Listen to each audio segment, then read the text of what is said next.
तो दोस्तों, क्योंकि सांस भी कभी बहू थी के आज के एपिसोड की शुरुआत होती है परी से, जो पुलिस स्टेशन में बैठी होती है। वो इंस्पेक्टर को रास्ते में रणविजय द्वारा की गई बदसलूकी की सारी घटना बता रही होती है। तभी इंस्पेक्टर उसकी रिपोर्ट लिख लेते हैं और उसको भरोसा दिलाते हैं कि वो बेफिक्र रहे। फिर परी कहती है कि कृपया ये सुनिश्चित करें कि वो आदमी उसके घर, उसकी बेटी या उसके आसपास भी ना आए, क्योंकि वो बहुत खतरनाक है। तो इंस्पेक्टर उसे तसल्ली देते हैं कि वो आदमी अब उसके आसपास भी नहीं भटकेगा। उधर दूसरी तरफ हम रियांश को देखते हैं, जो अपनी गाड़ी में अकेला बैठा होता है। उसके दिमाग में करण के कहे हुए शब्द तूफान मचा रहे होते हैं कि अंश उसके पिता थे, करण नहीं। ये सच उसको अंदर तक तोड़ देता है। उसकी आंखों से आंसू बह रहे होते हैं और उसके हाथ में शराब की बोतल होती है जिसको वो पी रहा होता है, जो उसके दर्द और अकेलेपन को बयां कर रही होती है। दूसरी तरफ कहानी का रुख मंदिर की तरफ बढ़ता है, जहां मिहिर शादी की डेकोरेशन को देख रहा होता है। तभी शोभा उसके पास आकर पूछती है कि क्या सब कुछ ठीक है। तो मिहिर कहता है कि उसको समझ नहीं आ रहा कि शोभा उसे यहाँ क्यों लेकर आई है, क्योंकि सारी तैयारी तो उन लोगों ने पहले ही कर ली है। तो शोभा मिहिर के हाथ में रखे गजरे को देखकर छेड़ती है और कहती है कि अगर वो यहाँ नहीं आते तो ये गजरा कैसे खरीदते। तभी इतने में ऋतिक के बुलाने पर शोभा वहां से कुछ पल के लिए चली जाती है। इसके बाद मिहिर मुड़कर मंदिर में भगवान की तरफ देखता है और मन ही मन तुलसी से बात करने लगता है। वो कहता है कि वो जानता है कि तुलसी के लिए ये सब थोड़ा अजीब है, क्योंकि अभी अभी रियांश का इतना बड़ा सच सामने आया है और परी की शादी भी करनी है, लेकिन वो तुलसी से वादा करता है कि वो हमेशा उसके साथ है। वो कहता है कि एक बार ये शादी हो जाए, फिर वो लोग मिलकर रियांश के बारे में भी सोचेंगे और कोई फैसला भी लेंगे। फिर वो भगवान के सामने तुलसी का साथ कभी न छोड़ने का एक और वादा करता है। अगले सीन में हम तुलसी को शांति निकेतन के बाहर तुलसी माता की पूजा करते हुए देखते हैं। इधर मिहिर उसको दूर से देखकर मुस्कुरा रहा होता है। तभी तुलसी उसके पास आकर पूछती है कि वो ये क्या कर रहा है। तो मिहिर कहता है कि तुम तुलसी की पूजा कर रही हो और मैं अपनी तुलसी को देख रहा हूँ। वो तुलसी को छेड़ते हुए पूछता है कि उसे दुल्हन बनने में कैसा लग रहा है। फिर वो पूछता है कि लड़की वालों की तैयारी पूरी हो गई है या नहीं, क्योंकि लड़के वाले तो पूरी तरह से तैयार हैं। वो पूछता है कि तुलसी की तरफ से कौन कौन आ रहा है, क्योंकि उसकी तरफ के सारे बाराती तो तैयार होने में लगे हैं। तभी तुलसी पूछती है कि क्या सब उसकी तरफ से हैं। तो मिहिर कहता है कि हाँ।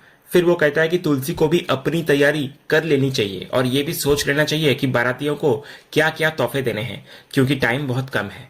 तो इस पर तुलसी कहती है चलो अंदर बताती हूँ। वो कहती है कि ढंग से हिसाब करना पड़ेगा कि लड़की वाले कौन है और लड़के वाले कौन है। उधर अगले सीन में घर के अंदर तुलसी सारे घर वालों को हॉल में इकट्ठा कर लेती है। शोभा पूछती है कि उसने सबको क्यों बुलाया है। तो तुलसी कहती है कि मिहिर को जानना है कि शादी में लड़की की तरफ से कौन है और लड़के की तरफ से कौन है। तो उसने सोचा कि सबके सामने ही जवाब दे दिया जाए। इस पर इधर मिहिर कहता है कि वो तो बस ये पूछ रहा है कि तुलसी की तरफ से कौन है, क्योंकि बाकी सब तो वैसे भी उसकी तरफ से हैं। इस पर तुलसी सबसे पूछती है कि बताओ कौन किसकी तरफ से है। गौतम इधर कहता है कि ये क्या बात हुई, वो तो दोनों की तरफ से हैं। लेकिन मिहिर कहता है कि ऐसे कैसे, लड़के वालों के साथ साथ लड़की वालों का भी तो होना जरूरी है। इसके बाद तुलसी मजाक में सबसे कहती है कि जल्दी बोलो, क्योंकि लड़की वालों को लड़के वालों के लिए शगुन भी तो बनाना है। तभी नंदिनी और शोभा कहती है कि वो किसी एक को कैसे चुन सकती हैं, क्योंकि इससे दूसरे को बुरा लगेगा। तो गौतम भी इस बात को यहीं खत्म करने के लिए कहता है, क्योंकि वो सब उन दोनों के साथ हैं। लेकिन तुलसी जिद करती है कि वोटिंग चालू करो और बताओ कि कौन किसकी टीम में है। इसके बाद जब घर के सदस्य ये तय नहीं कर पाते कि वो किसकी तरफ हैं, तो तुलसी एक नया आइडिया निकालती हुई नजर आती है। वो कहती है कि अगर मुंह से बोलने में शर्म आ रही है तो सब लोग कागज की चिट पर लिखकर अपना वोट दें। वो कहती है कि मिहिर को सबूत चाहिए, तो सबको लिखकर ही अपना वोट देना पड़ेगा। वो ऋतिक और काकी को भी, जो देसाई परिवार को निमंत्रण देने गए हैं, अपना वोट लिखकर भेजने के लिए कहती है। फिर वो नंदिनी से भी कहती है कि वो करण को भी फोन करके कहे कि वो अपना वोट लिखकर मैसेज कर दे। फिर अगले ही पल मुन्नी और सलोनी कागज की चिट्स लेकर आती हैं और सब में बांटती हुई नजर आती है। सब लोग अपनी अपनी चिट पर नाम लिखकर एक बड़े से कटोरे में डाल देते हैं। मुन्नी उसके बाद वो कटोरा लेकर तुलसी के पास आती है, लेकिन तुलसी उसको लेने से मना कर देती है। वो कहती है कि वो गिनती नहीं करेगी, वरना मिहिर उस पर पक्षपात का आरोप लगाएगा। वो कहती है कि यह कटोरा सीधा मिहिर को दिया जाए, ताकि वो एक एक चिट पढ़कर एक एक वोट की गिनती करे। तो मुन्नी उसके बाद वो कटोरा लेकर मिहिर के पास पहुंचती है। तो मिहिर इधर खुश होकर मजाक में कहता है कि जिसने भी मेरा नाम लिखा है उनको मेरी तरफ से ढेर सारी पप्पियां और जपियां, और जिसने मुझे वोट नहीं दिया वो मुझसे पॉकेट मनी मत मांगना। ये सुनकर देव तुरंत कहता है कि उसे अपना वोट बदलना है, लेकिन दामिनी कहती है कि अब ये मुमकिन नहीं है। इसके बाद तुलसी मिहिर को चिट्स पढ़ने के लिए कहती है। तो मिहिर उत्साह से पहली चिट निकालता है। वो शोभा की होती है और उसमें तुलसी का नाम लिखा होता है। तो मिहिर नाराज होकर शोभा से पूछता है कि उसने अपनी माँ का नाम क्यों लिखा। तो शोभा कहती है सॉरी पापा, लेकिन मैं और मम्मा तो हमेशा एक ही टीम में रहते हैं ना। इसके बाद मिहिर थोड़ा मायूस होता है, लेकिन कहता है कि कोई बात नहीं बेटा, तुम्हारी माँ के साथ भी तो किसी का होना जरूरी है ना। इसके बाद तुलसी मिहिर को आगे पढ़ने के लिए कहती है। तो मिहिर दूसरी चिट पढ़ता है, वो गौतम की होती है। चिट पढ़कर मिहिर खुश हो जाता है और गौतम से कहता है ये हुई ना बात, तू मेरा ही बेटा है, थैंक यू। लेकिन गौतम कहता है एक मिनट डैड, शायद आप गलत पढ़ रहे हैं, मैंने आपका नहीं बल्कि माँ का नाम लिखा है। तो मिहिर की खुशी एक पल में गायब हो जाती है। वो नाराज होकर कहता है नालायक, मैं तेरी ही पर्ची पढ़ रहा हूं और तूने भी अपनी ही माँ का ही साथ दिया, जाकर अपनी माँ के पास बैठ। फिर मिहिर तुलसी को कहता है कि कोई बात नहीं, अब उसकी तरफ दो लोग हो गए हैं तो उसको अकेला महसूस नहीं होगा। इसके बाद मिहिर तीसरी चिट पढ़ता है, वो मुन्नी की होती है और उसमें भी तुलसी का ही नाम लिखा होता है। तो मिहिर मुन्नी को घूरने लगता है, तो मुन्नी भी सॉरी बोलकर तुलसी के पास जाकर बैठ जाती है। तभी तुलसी मिहिर को इशारे से गिनती दिखाती है कि 3 हो गए हैं और आगे पढ़ने के लिए कहती है। अगली चिट देव की होती है, तो मिहिर देखता है कि उसमें भी तुलसी का ही नाम होता है। वो उसे भी डांटकर तुलसी के पास बैठने के लिए कह देता है और मजाक में कहता है कि अब उसे एक फूटी कौड़ी भी नहीं मिलेगी पॉकेट मनी में। और इस तरह एक एक करके मिहिर की टीम खाली होती जा रही थी और तुलसी का पलड़ा भारी होता जा रहा था। इसके बाद अब दामिनी की बारी आती है। जैसे ही मिहिर चिट खोलकर दामिनी की तरफ देखता है तो दामिनी खुद ही कहती है सॉरी पापा और जाकर तुलसी की टीम में बैठ जाती है। अब कुल मिलाकर 5 लोग तुलसी की तरफ हो चुके होते हैं। तो तुलसी इशारे में मिहिर को गिनती दिखाती है और फिर आगे बढ़ने को कहती है। अगली बारी नंदिनी की होती है, तो मिहिर जैसे उसको घूरता है, नंदिनी बिना कुछ बोले मुस्कुराते हुए तुलसी के पास जाकर बैठ जाती है। और जब करण की चिट खोली जाती है तो उसमें भी तुलसी का ही नाम लिखा होता है। इसके बाद सलोनी की चिट में भी तुलसी का ही नाम निकलता है और वो भी सॉरी बोलकर तुलसी की टीम में शामिल हो जाती है। फिर आखिर में जब पार्थ की चिट खुलती है तो उसमें भी तुलसी का ही नाम होता है। अब तुलसी के पास बैठने की जगह भी नहीं बचती, तो मिहिर पार्थ को गुस्से में देखता है और कहता है कि वहां तो बैठने की जगह भी नहीं है। फिर मिहिर अपनी आखिरी उम्मीद अपनी पोती समायरा की तरफ देखता है। वो कहता है कि कोई बात नहीं, उसकी पोती तो जरूर उसकी तरफ होगी। लेकिन जब वो समायरा की चिट पढ़ता है तो उसमें भी तुलसी का ही नाम होता है। ये देखकर मिहिर की बोलती बंद हो जाती है, तो समायरा सॉरी बोलकर तुलसी के गले लग जाती है। इसके बाद तुलसी मिहिर को चिढ़ाते हुए कहती है देखो पोती भी मेरी तरफ।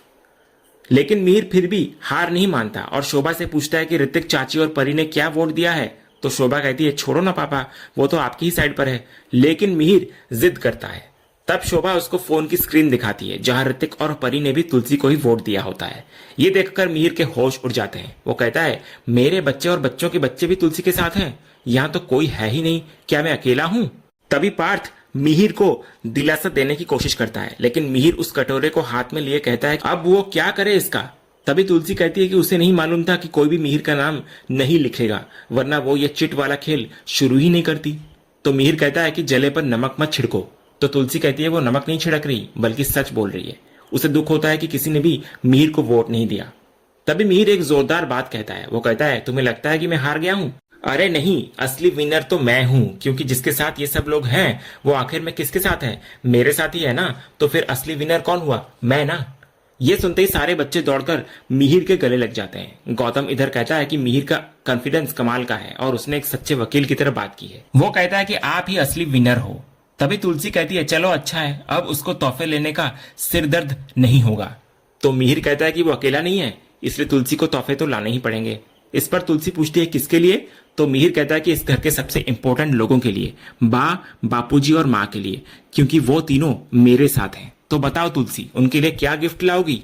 इस पर तुलसी भावुक होकर कहती है जिनकी वजह से तुलसी वीरानी है, जिनका ये घर है और जिनका ये परिवार है और जिनके मिहिर बेटे हैं, उनको मैं क्या दे सकती हूँ? उनसे तो सिर्फ आशीर्वाद ही लिया जा सकता है। तो मिहिर कहता है कि वो तो हमेशा तुम्हारे साथ है तुलसी। इसके बाद इसी प्यार भरे पल के बाद दामिनी सबको याद दिलाती है कि अब तैयार भी हो जाओ, मुहूर्त पर पहुंचना है। वो शोभा से कहती है कि वो ऋतिक, परी और गायत्री बा को फोन कर दे ताकि वो लोग जल्दी आ जाएं। तो शोभा फोन करने चली जाती है और बाकी सब भी अपनी अपनी शादी की तैयारियों में जुट जाते हैं। अगले सीन में हम करण को देखते हैं जो रियांश के लिए नींबू पानी लेकर आता है। वो कहता है कि इसे पी लो, अच्छा लगेगा। लेकिन रियांश का दिल और दिमाग इस वक्त कुछ भी स्वीकार करने की हालत में नहीं होता। वो कहता है आप तो मेरे पिता ही नहीं हो, आप तो मेरे अंकल हो, तो फिर ये सब क्यों कर रहे हो? आपको मेरी परवाह क्यों है? वो कहता है कि उसे ये सब नहीं चाहिए। लेकिन करण उसको समझाने की कोशिश करता है। वो कहता है कि वो जानता है कि रियांश उससे नाराज है, लेकिन इस तरह शराब पीने से न तो सच बदलेगा और ना ही हालात। वो कहता है कि वो समझ सकता है कि रियांश के लिए इस सच को स्वीकार करना बहुत मुश्किल है, लेकिन ऐसे तो वो अपनी ही सेहत खराब कर लेगा। तो रियांश इस पर गुस्से में कहता है कि उसे अकेला छोड़ दिया जाए, उसे करण की कोई बात नहीं सुननी है। तभी करण को नंदिनी का फोन आता है। इधर नंदिनी पूछती है कि वो अभी तक निकला क्यों नहीं। तो करण कहता है कि वो बस निकल ही रहा है और मुहूर्त से पहले पहुंच जाएगा। नंदिनी उसे याद दिलाती है कि जल्दी आ जाए वो, वरना वो माँ और पापा की शादी मिस कर देगा। तो करण कहता है कि वो भला अपने माँ पापा की शादी कैसे मिस कर सकता है, वो बस पहुंच रहा है। फिर फोन रखने के बाद रियांश एक और सवाल दागता है और कहता है कि आपके माँ और पापा जो कि मेरे ग्रैंड पेरेंट्स है और आज उनकी शादी है। तो करण कहता है कि हाँ, वो सब मिलकर ही उनकी शादी करवा रहे हैं। तभी रियांश कहता है कि वो इस सच को स्वीकार करने की कोशिश कर रहा है कि करण उसका पिता नहीं है, लेकिन वो पूछता है कि करण ने कभी उसे अपने माता पिता के बारे में क्यों नहीं बताया। वो कहता है कि वो आज के बाद उसे डैड नहीं बल्कि अंकल कहेगा। तो करण कहता है कि वो बहुत माफी चाहता है इसके लिए, लेकिन वो किसी को कुछ बता नहीं पाया। वो क्या बताता कि अंश ने शादी नहीं की, फिर भी उसका एक बेटा है और नियति की जिंदगी खतरे में थी। वो इन सब में अपने परिवार को कैसे घसीटता। और फिर करण एक और चौंकाने वाला सच बताता है। वो कहता है कि सबसे बड़ा सच तो ये था कि अंश ने इंडिया में आकर एक और शादी की थी श्रद्धा से, और उनका एक बेटा भी था, रियांश का छोटा भाई एकलव्य। करण कहता है कि श्रद्धा और एकलव्य दोनों एक कार एक्सीडेंट में बच नहीं पाए। ये सुनते ही रियांश टूटकर रोने लगता है। वो कहता है कि ठीक है, सुन लिया मैंने, मेरा एक भाई था जो एक कार एक्सीडेंट में मारा गया। फिर वो एक आखिरी सवाल पूछता है, लेकिन प्लीज मुझे एक सच बताइए, मेरे असली डैड कौन है अंश और कहाँ है वो। तभी करण रियांश के इस सीधे और चुपते हुए सवाल का सामना नहीं कर पाता। वो उसको टालने की कोशिश करता है और कहता है कि उसे शादी में पहुंचने के लिए देर हो रही है, इसलिए वो इस बारे में उससे बाद में बात करेगा। ये कहकर करण वहां से जाने लगता है, लेकिन रियांश उसे रोकता है। वो एक पल के लिए अपनी नाराजगी भूलकर कहता है कि जब वो शादी में जा ही रहा है तो उसकी तरफ से भी सबको शुभकामनाएं दे दे। लेकिन अगले ही पल उसे अपनी और अपने वजूद की कड़वी सच्चाई याद आ जाती है। वो एक दर्द भरी मुस्कान के साथ कहता है, माफ करना, मैं तो भूल ही गया था। आप मेरी तरफ से सबको शुभकामनाएं कैसे दे सकते हैं, क्योंकि आपने तो किसी को मेरे अस्तित्व के बारे में बताया भी नहीं होगा ना। उसका दर्द अब उसकी जुबान पर आ जाता है। वो टूटे हुए शब्दों में अपनी पूरी कहानी बयां करता है। वो कहता है कि उसके ग्रैंड पेरेंट्स हैं, उसका एक पूरा परिवार है, उसका एक छोटा भाई था जो अब इस दुनिया में नहीं है, और उसे ये तक नहीं पता कि उसका असली पिता कौन है और कहाँ है। तभी रियांश की ये बातें सुनकर करण का दिल टूट जाता है। वो मन ही मन सोचता है कि मैं तुम्हें ये सच कैसे बताऊं रियो।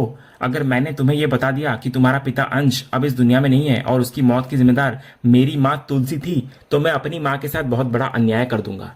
और इसी कश्मकश, इसी अधूरे सच और एक बेटे की अपनी पहचान जानने की तड़प के साथ आज का ये बेहद भावुक एपिसोड यहीं पर खत्म होता है। तो दोस्तों, आपको आज के एपिसोड का कौन सा सीन सबसे ज्यादा पसंद आया, हमें कमेंट करके जरूर बताएं। अगर आप क्योंकि सांस भी कभी बहुत के फैन हैं और कोई भी अपडेट मिस नहीं करना चाहते, तो हमारे इस चैनल को सब्सक्राइब करना ना भूलें और बेल आइकन को भी जरूर दबाएं। हम मिलेंगे अगले एपिसोड के अपडेट के साथ। तब तक के लिए धन्यवाद।